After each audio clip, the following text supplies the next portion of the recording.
નમસ્કાર મિત્રો, ગુજરાતી જ્ઞાનમાં તમારું સ્વાગત છે। ચાલો આપને વાર્તાની શરૂઆત કરી। પ્રેમ વિશે નાનપણથી એક બાબત એવી મનમાં ઠસાવાયેલી કે યુવાનીમાં યુવક અને યુવતીને પ્રેમ થઈ જાય એ અત્યંત તુચ્છ અને હીન બાબત કહેવાય અને સામાન્ય માણસોથી પ્રેમ જેવી હરકત કરી શકાય નહીં।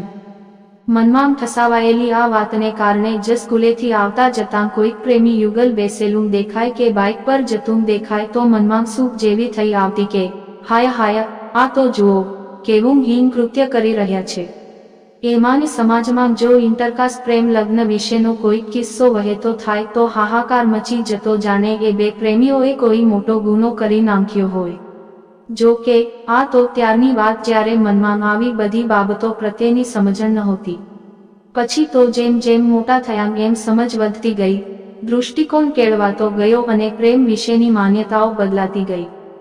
સમજણામ થયા પછી પ્રેમ જેવા તત્વ પ્રત્યે માન તો વધ્યું, પરંતુ જીવનમાં એવું ક્યારેય ધાર્યું નહોતું કે ક્યારેક આપણને પણ પ્રેમ થઈ જશે અને આપણે એ ખટમધુરી લાગણીઓમાં હિલ્લોળા લઈશું।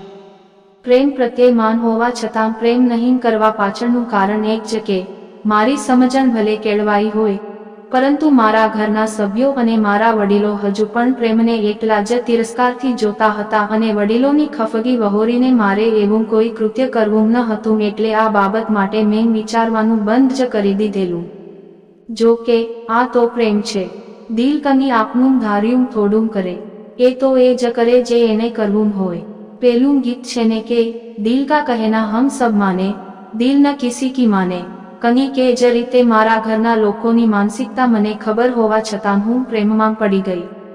દિલને જ્યારે પ્રેમની લાગણીઓનો અહેસાસ થવા માંડેલો ત્યારે પણ મેં દિલની ખૂબ ટોકેલું અને રોકેલું, જાતને લાખ સમજાવેલી, પણ મારું ધાર્યું ન થયું એ ન જ થયું।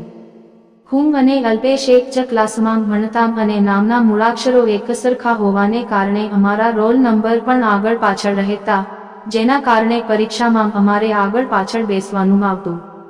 ફર્સ્ટ યરની પહેલી પરીક્ષા સુધી તો બધું સમૂહસૂત્રું હતું, પરંતુ પહેલી પરીક્ષામાં ચાલુ પેપરે નાની મોટી પૂછપરછ કરવાને કારણે અમારી વચ્ચે બોલચાલના સંબંધ વિકસ્યા, જે સંબંધ પાછળ જતા મિત્રતામાં પરિણમ્યો અને એ જ સંબંધ પછી પ્રેમમાં પરિણમ્યો।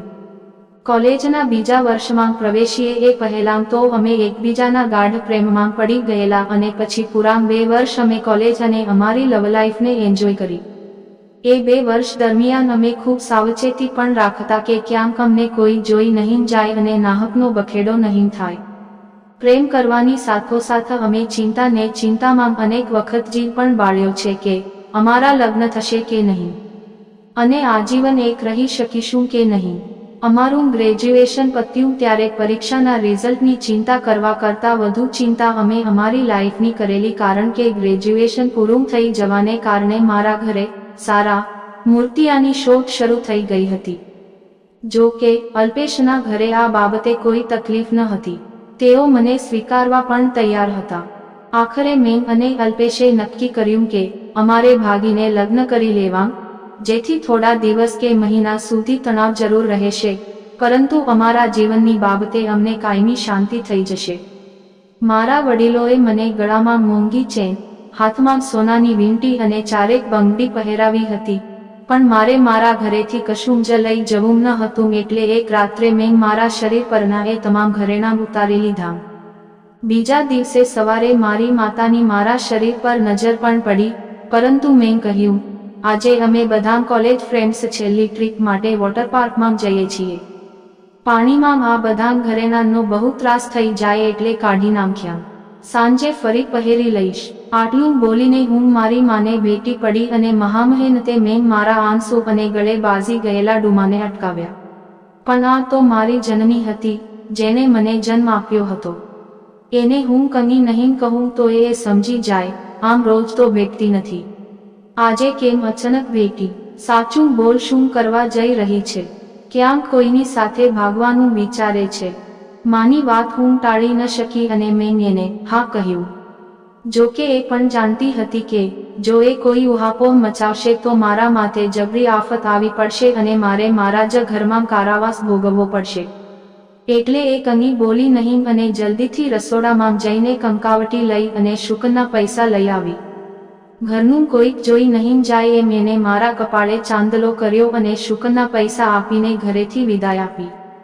બીજી તરફ અલ્પેશે બધી તૈયારી કરી રાખી હતી એટલે અમે ઝડપભેર કોર્ટમાં જઈને લગ્ન કરી લીધા અને પછી એના પરિવારજનોની હાજરીમાં મંદિરમાં ધાર્મિક વિધિથી લગ્ન કરી લીધા. રાત સુધીમાં હું ઘરે નહીં પહોંચી એટલે ઘરે હોહા પણ થઈ અને એમને ખબર પડી કે મેં આંતરજ્ઞાતીય પ્રેમ લગ્ન કર્યા છે એટલે એમણે મારી સાથેના સંબંધ પણ પૂરા કર્યા.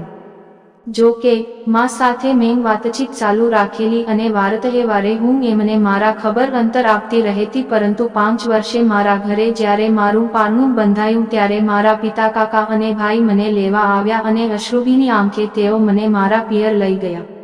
અમે પરણી ગયેલા ત્યારે ભલે અમારો પ્રેમ સફળ થયો હશે, પરંતુ જ્યારે મારા ઘરના લોકોએ મને મારા પ્રેમ સાથે સ્વીકારી લીધી ત્યારે મારો પ્રેમ સંપૂર્ણ બન્યો અને મને એ વાતની અનંત ખુશી છે.